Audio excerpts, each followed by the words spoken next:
Welcome back to Ladyhood Just channel. In this video, I would like to take a sharp turn and share an interesting but touching story of a river. This is Lafiya lamurde of Adamawa state, Hawa district to be precise. And within the scanty huts of this village lives an old woman. Her name is Fatima, but she is now referred to as Pilisiya. Pilisiya's husband passed away years ago. Her children got married out of the village and Pilisiya now lives alone in her one hut compound. Pilisiya is a strong woman. Despite suffering from leg pain, chronic ulcer and back pain, Pilisiya does all her chores, but most importantly, fetches water by herself. This is a story about this lonely old woman and a legendary river called Damisa. The ancient River Damisa was named after a tiger that once resided in this cave beneath which water flows freely.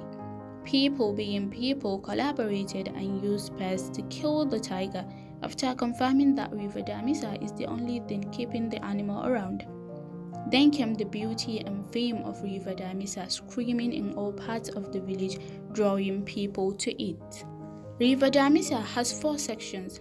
The uppermost, which is restricted to men only. Then there is the main river where clean water for drinking is found.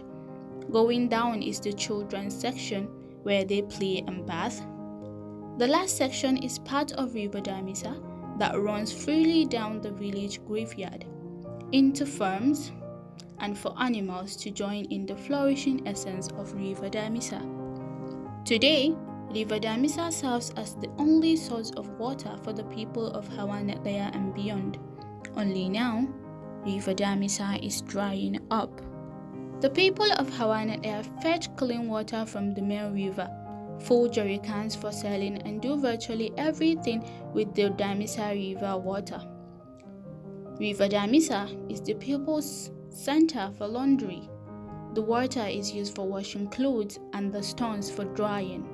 Piles upon piles of dirty clothes come into Damisa and then go out clean and fresh. Of course, naturally, the river is also the epicenter for doing dishes. Pitch black pots get scrubbed, dirty mud pots get justice, and plates bathe in the luxury of Damisa water. Gotten from a frequent customer of Damisa River, my name is Beauty. I live in Hawa Lafiya lamurde. The truth of the matter is Damisa helps us a lot. We use the water we fetch here to drink, wash our clothes, and do everything. God has given us water through Damisa. Whether dry or rainy seasons, Damisa has always provided us with water. But the problem we face is our route. The way to come down to Damisa is really harsh, but we struggle like that since we have no option. Down to the male side, another descendant of the River Damisa users asserts that, my name is Zakari. I live in Hawa. While we used to greatly suffer concerning River Damisa has helped, but the water is insufficient for us. We will like a lot of help. It is our only option, and it is our only source of water. The amazing things about River Damisa is it has never dried up. It gets really bad and sometimes people had to dig up holes in the river, but things have never been as bad as it is right now.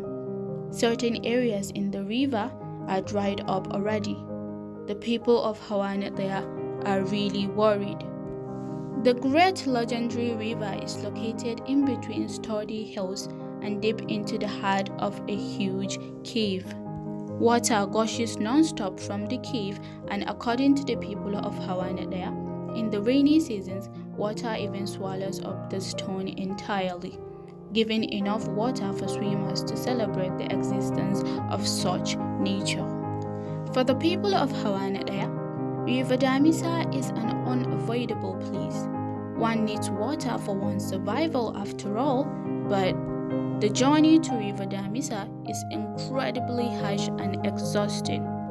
The route that leads to this ancient river is full of ordeals. Pilisiya is about to go through these ordeals just like she does every afternoon. Why afternoons and not mornings?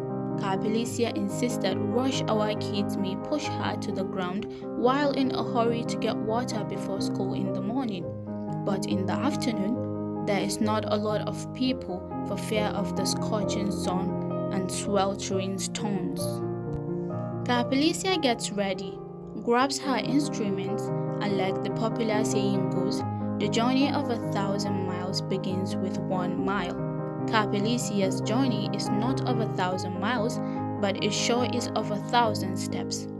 Pilisiya takes the first step out of her house and walks towards her first ordeal, crossing the highway.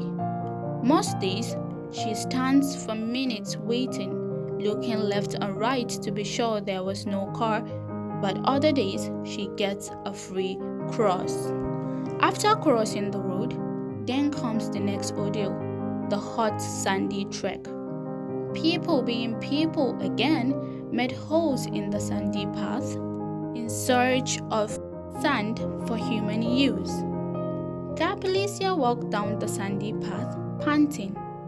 Next is the hardest ordeal of them all, going down the stone-like path. Pilisiya buckles up.